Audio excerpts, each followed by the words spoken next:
Ladies and gentlemen, welcome to the inaugural edition of Shooting the Shit on the Road. I'm Brian Gregory alongside Zeke as always, and today we're fortunate to be joined by Brad Stevens of B-Rad Bistro Catering. Brad is our debut guest today. How do you feel about that, Brad? Are you psyched to be our first guest ever? What an honor. You're like our Johnny Damon, you know. You are leading off in the order. Yeah, pretty cool. So, are you aware that you have the same name as Boston Celtics coach Brad Stevens?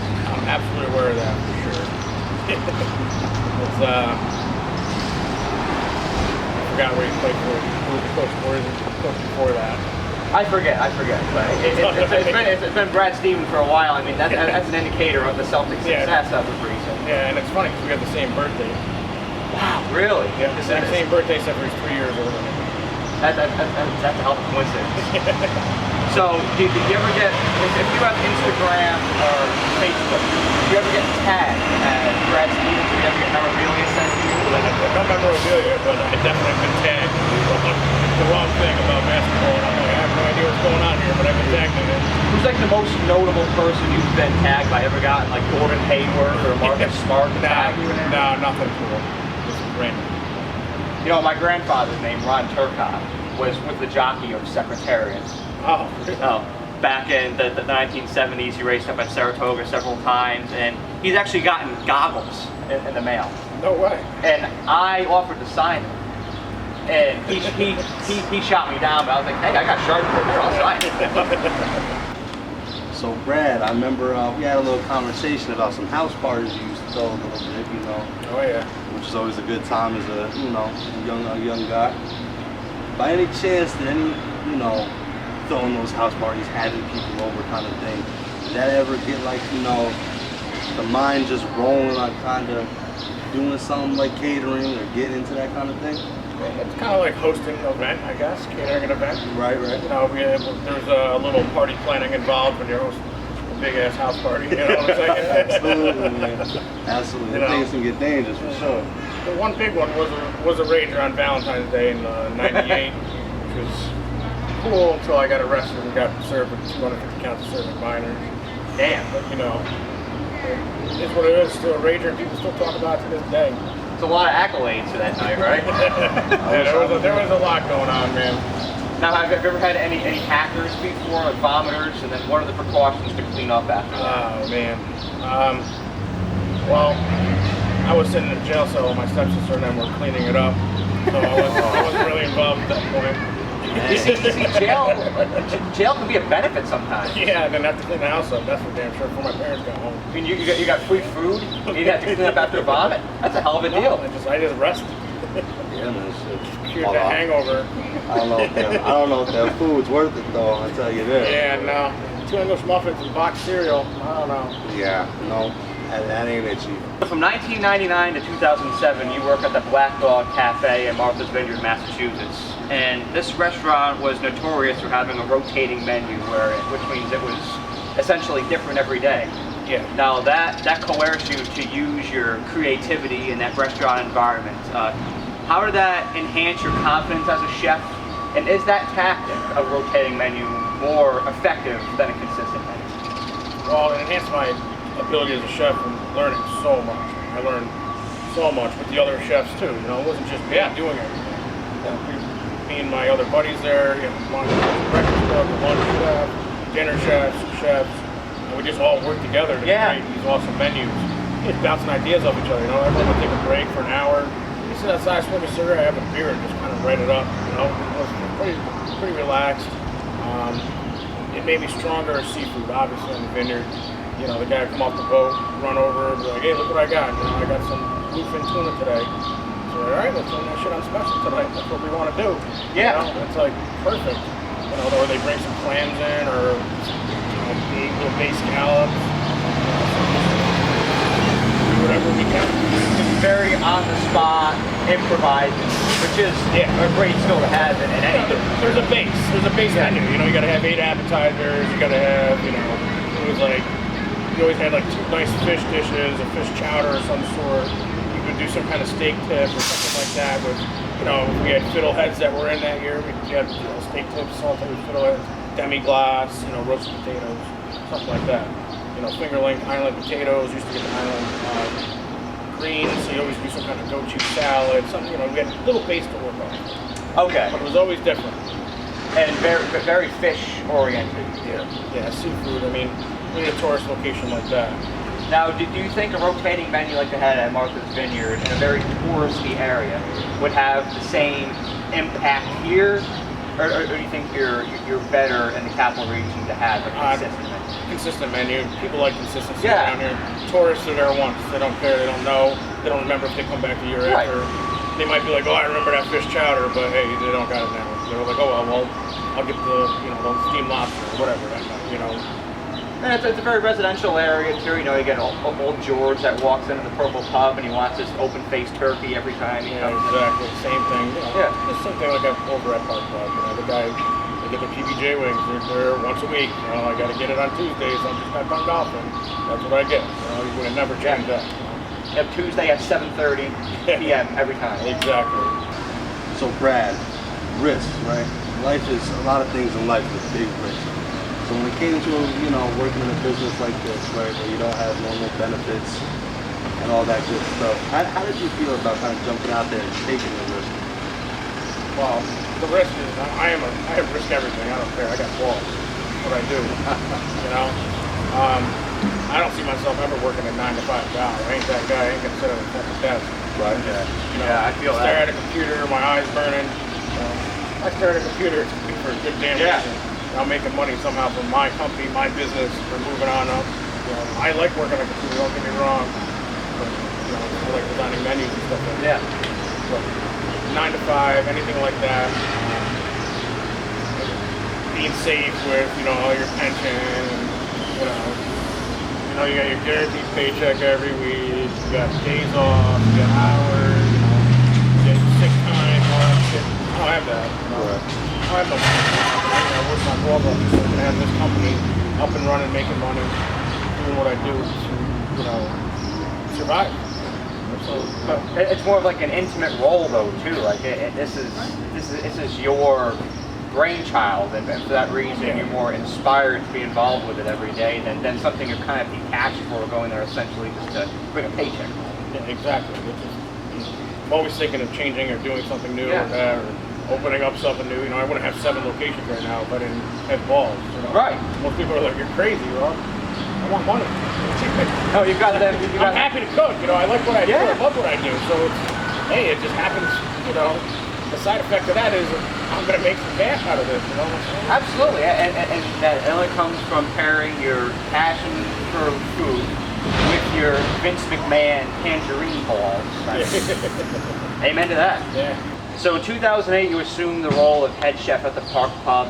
While you were there, you installed a variety of new innovations there, such as an outdoor bar, an indoor little banquet hall thing in the back of the restaurant. I've had several parties back there that I've been to, and the raw bar outside. How has your experience at the Park Pub served as the foundation to your career in the restaurant industry? Well, the career restaurant industry in Troy, started off in Troy because, everyone golfs. It seems like everyone golfs for a park. That's how I met tons of people. My father obviously knows so many people too. But meeting everyone up there, they loved my food, they loved the raw bar setup. No one did that before. No one did the raw bar. I was the first person to do it. And everyone started copying raw bar down here, raw bar over there. It's like they saw the success. And we had hour, 2-hour waits. Oh yeah. To get in. And I built that little raw bar outside, and I built this 48-seat room, dining room, which could be used as an event space sometime. And then changed up the golf outing menus, packages a little bit. Success it became. And you have like an automatic following right there too with golfers. This is fixed. They're coming in every day. Then you can expand off of that. You don't ever want to open a place that doesn't have that certain amount of people that go through fixed clientele. They're there. And after the golf is hockey's there. So it's always busy up there. That's why most of my new places I'm opening up are in office buildings. Fortunately, because of COVID, office buildings are all freaking 25% right now. Yeah. So shit ain't good, but it is what it is. That's why the food truck keeps me rocking and rolling. Oh yeah, this keeps us alive. is a phenomenal COVID asset you have right here. Yeah, This is great. I pretty much opened a pandemic store. Yeah. At the banquet hall that I have. We did food off the truck, and we did all pre-made foods and stuff like that during the COVID. So people didn't have to go out, go to the grocery stores or anything. They would freeze quarts of soups and stuff like that. I know I got a little off track there, but well, I we mean, were doing. we had to inject COVID in here at some time. It's got to be brief. You answered the question great, by the way. and let me tell you, when I finish 9 holes of golf, I want some damn chicken wings. Yeah. So it's good positioning to have the Park Pub right there. So Brad, the transition in 2012, right, from Park Pub to B-Rad, how smooth was it to transition into something like that, a little bit different? Well, smooth, I wouldn't say that at all, but you know, I was still doing the Park Pub while trying to open up my new B-Rad location. Very first B-Rad location. So I was, you know, daytime running around doing things for the pub, nighttime, after I'm done at the pub, I would leave, go down to B-Rad, you know, paint and stuff like that. My sister and my brother-in-law, one of my business partners, you know, they were there painting with the kids, and we're trying to set up. And, you know, they were doing a lot of work in the beginning down there and trying to, you know, while I was trying to help them at the pub still, while they transitioned over, who's going to take over, who's going to do this. You know, it was a lot of work in the beginning, and then just kind of rolled off smooth. So it's like a side hustle. You know, you begin it and it continues to gain momentum and you know, and I need to be paid too. It's not like I just have money hanging out everywhere. You know, I opened a B-Rad for less than 10 grand. You know, that's how it was. That's all we had. That's how we did it. There's probably $10 left in the bank account when we freaking opened up the first day. You know, but you know, started with the line out the door at 7 a.m. So it worked out. Yeah, it's always fulfilling to see that line waiting out there on opening day. And then you always got your whatever happens. Shit happens. You know, back then when that B-Rad's open, when I did my research, there was like 20 places to eat within a 3-block radius downtown Detroit. When I left, there were 75 places to eat in downtown Detroit within a 3-block radius. So that's how much it grew from the whatever 5 years I was there, maybe. I can't remember. 6 years probably. And that's how much the city grew from. That's how many restaurants opened up, places to eat for lunch, up to 75. So the piece of pie was starting to get smaller, smaller, smaller, and it is what it is. So it's like a whole epicenter down here now. I mean, Yeah. Is it the competition from these restaurants? And they're just everywhere. Yeah. It doesn't end. No, downtown. And it's, you know, once again, you only can make so much money. Yeah. You know, rent's only getting higher. They are jamming people down here, but you know, they're paying $2,000 a month for a rent in a nice apartment building. You don't have that much disposable income to go out and eat every day. You know, eat 3 times a week out, which I like to do. Yeah. So expansion has been a prevalent theme in your recent past here, Brad, with the B-Rad. How have you leveraged the connections with the people that you've met throughout your time here at B-Rad to locate opportunities that maybe you wouldn't have been aware of having you met them? Well, connecting with people is my thing. Yeah. But the opportunities just keep arising. Somehow they just pop up from an email, from someone just, you know, I got in the OGS to stay at the Corner Tower because I had the food truck at an event. The guy's like, we're looking for someone to go in our building. I'm like, all right, cool. He's like, I gave him my email. He emailed me. Next thing you know, I'm signing a contract with the state and I'm in with OGS. And the OGS got me all set up there. And, you know, my first one was 677 building when I bought the little cafe in there with the private jets.